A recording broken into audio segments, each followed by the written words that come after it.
BJP के सांसद प्रत्याशी शंकर लालवानी के जनसंपर्क में शामिल होने के लिए नगरीय विकास, आवास एवं संसदीय कार्य मंत्री कैलाश विजयवर्गीय भी पहुंचे, जहां पर मीडिया से चर्चा करते हुए उन्होंने राहुल गांधी की तबीयत खराब होने पर निशाना साधते हुए कहा कि यह सब जनता के रिस्पांस पर डिपेंड करता है। यदि जनता का रिस्पांस देती तो व्यक्ति बुखार में उठकर भी चल पड़ता है।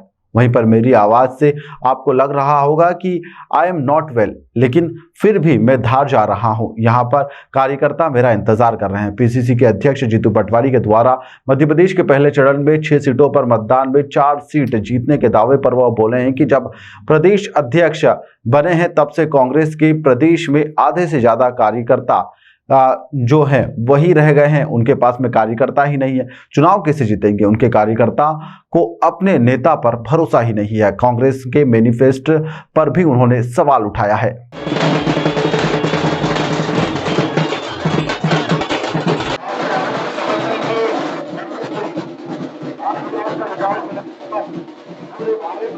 लोकसभा चुनाव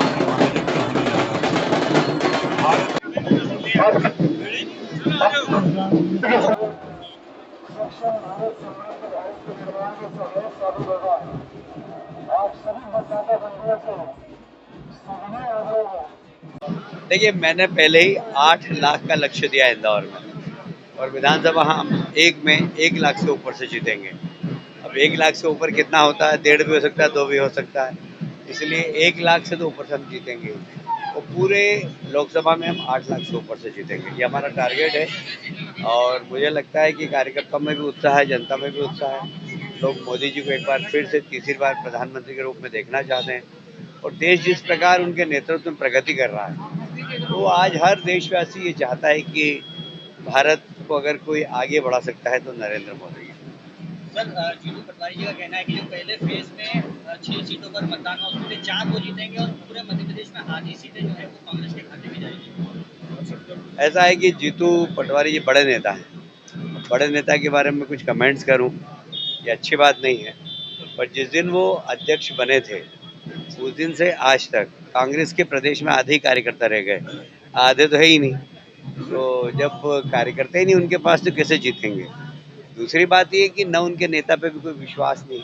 अब उनके नेता कब क्या बोलते हैं, आप कांग्रेस का मैनिफेस्टो उठा के देख लीजिए। ऐसा लगता है कि कोई वामपंथी ने बनाया या मुस्लिम लीग ने बनाया, ऐसा उनका पूरा की पूरा घोषणा पत्र है। तो उन्होंने देश के बारे में तो चिंतन ही नहीं है, उनका कुर्सी के बारे में चिंतन है, और देश की जनता देश के लिए वोट देना चाहती है, देश को आगे बढ़ाने के लिए वोट देना चाहती है। तो मुझे लगता है कि बहुत साफ दिख रहा है। अभी आपने देखा होगा मुस्लिम भाइयों ने भी हमारा सम्मान किया, हमारा साथ बोहरा समाज के बहनें तो साथ में चल रही है। तो ये जो विश्वास अर्जित किया है विकास का मोदी जी ने, उसमें सारे देश की जनता मोदी जी के साथ। वहाँ पर भी भारतीय जनता पार्टी जीतेगी और हम रिकॉर्ड बनाएंगे। मतलब हमारी 6 की 6 सीट जो कि मध्य प्रदेश में 6 सीटों पर हम जीतेंगे। मैं 6 सीट पर होकर आया, मेरे को पहले उधर का ही क्लस्टर का प्रभारी बनाया था, तो मैं सभी सीटों पर गया था और हम जीते।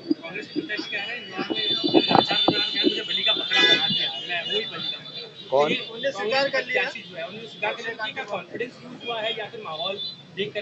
मैंने बताया ना कि जब जनता के बीच में जाता है ना व्यक्ति, तो उसको पता लगता है कि उसकी हैसियत क्या है, उसकी पार्टी की हैसियत क्या है। हम जनता के बीच में जाते हैं तो लोग हमसे चर्चा करते हैं, उससे पता लगता है कि हमारी पार्टी के प्रति लोगों का रुचि है, हमारे नेता के प्रति लोगों की रुचि है, हमारे उम्मीदवार के प्रति लोगों की रुचि है, तो वैसा रिस्पॉन्स भी मिलता है। अब देखिए, ये वार्ड हमारे लिए बड़ा टफेस्ट वार्ड है, और यहाँ पर भी आपने देखा कि बड़ा स्नेह प्यार मिला लोगों का, और हर वर्ग के लोगों ने हमें प्यार दिया है, चाहे बोहरा समाज के लोग हैं, चाहे मुस्लिम समाज के लोग हैं, सबने हमारा स्वागत किया है। तो ये जो काम को सलाम करना इस देश के स्वभाव में है, तो मुझे लगता है कि हमने काम किया है, और काम की अपेक्षा भी हमसे ही है लोग। और कांतिलाल भूरिया जी का कहना है कि भाजपा प्रत्याशी है वो हार के डर से खोखला रहे हैं और शराब का। अब देखिए, ये तो कुछ भी आरोप लगा सकते हैं। मेरा ऐसा कहना है कि मध्य प्रदेश के 29 सीट जीत रहे हैं हम, और कांग्रेस को खतरा जरूर दिखाई देता है। जब कांग्रेस खतरा दिखाई देता है तो आरोप लगाते हैं। अब कुछ नहीं तो ईवीएम पे आरोप लगाने लग गए वो। अगर वो उत्तराखंड में जीतते हैं तो ईवीएम बहुत अच्छी, ईवीएम माता की आरती उतारते हैं। कर्नाटक में जीतते हैं तो ईवीएम माता की आरती उतारते हैं। हार जाते हैं तो ईवीएम को गाली देते हैं। भाई पुरुषार्थ करो, काम करो, जनता का विश्वास अर्जित करो, उसके बाद आपको इस प्रकार के बयान देने ही नहीं पड़ेंगे। पर कांग्रेस ने और उनके नेताओं ने कभी जनता का विश्वास तो डिक्लेयर नहीं, पर धार में जरूर अभी 27 तारीख को प्रधानमंत्री जी की सभा है, वहाँ से मिली है। मैं उसी सिलसिले में भी धार ही जा रहा हूँ, क्योंकि वहाँ बैठक लेना है, प्रधानमंत्री जी की सभा की तैयारियां करवाना है, और वहाँ पर भी 24-25 तारीख को फॉर्म भरा जाएगा। तो हमने मुख्यमंत्री से निवेदन किया है कि वो समय निकाल कर अगर आ जाएंगे तो अच्छा रहेगा। तो मुख्यमंत्री जी 25 तारीख को इंदौर, धार, झाबुआ तीनों ही स्थानों पर फॉर्म भरने के लिए हमने उनसे आग्रह किया। और जीतू पटवारी का कहना है कि 400 प्लस सीटें लाकर भाजपा आरक्षण को खत्म करना चाहती है। देखिए, ये मूर्खतापूर्ण बयान है, ये लोगों को गलतफहमी पैदा करने वाला बयान है। धारा 370 लगी थी स्वतंत्रता के बाद से। जरा पूछिए जीतू पटवारी जी और उनके नेताओं से कि वहाँ आरक्षण था क्या। धारा 370 हटने के बाद वहाँ के दलित भाइयों को आरक्षण किसने दिया? मोदी जी ने दिया। आप तो आरक्षण रोकने का काम करते हो। बताइए, जम्मू कश्मीर में आरक्षण मिला क्या किसी दलित को स्वतंत्रता के बाद से अभी तक? जब धारा 370 हटी, उसके बाद वहाँ पर दलित भाइयों को आरक्षण मिला। तो आरक्षण समाप्त करने वाले कौन लोग हैं जिन्होंने धारा 370 लगाई? और इसलिए पहले इतिहास भूगोल पढ़ें जीतू पटवारी जी, उसके बाद कोई चर्चा करें। सर, राहुल गांधी की तबीयत खराब हो गई।